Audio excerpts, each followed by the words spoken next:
أعوذ بالله السميع العليم من الشيطان الرجيم من همزه ونفخه ونفثه.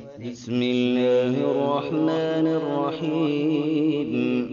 تبارك الذي نزل الفرقان على عبده ليكون للعالمين نذيرا. الذي له ملك السماوات والأرض ولم يتخذ ولدا ولم يكن له شريك في الملك وخلق كل شيء فقدره تقديرا. واتخذوا من دونه آلهة لا يخلقون شيئا وهم يخلقون ولا يملكون لأنفسهم ضرا ولا نفعا ولا يملكون موتا ولا حياة ولا نشورا.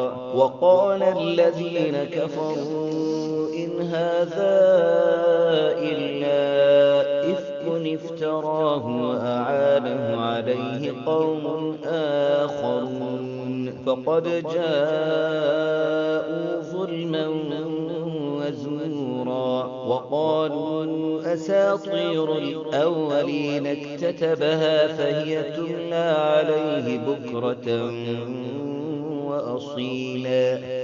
قل أنزله الذي يعلم السر في السماوات والأرض إنه كان غفورا رحيما.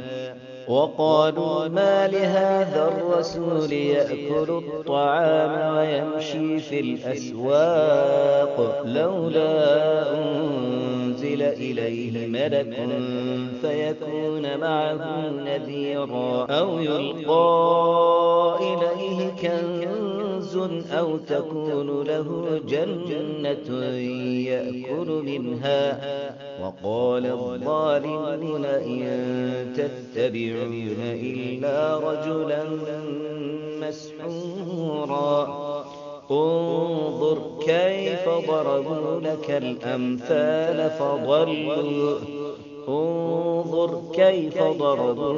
الأمثال فضلوا فلا يستطيعون سبيلا.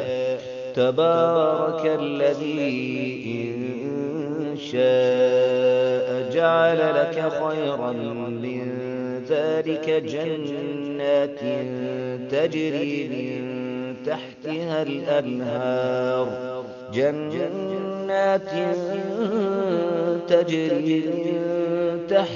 الأنهار ويجعل لك قصورا. بل كذبوا بالساعة وأعتدنا لمن كذب بالساعة سعيرا.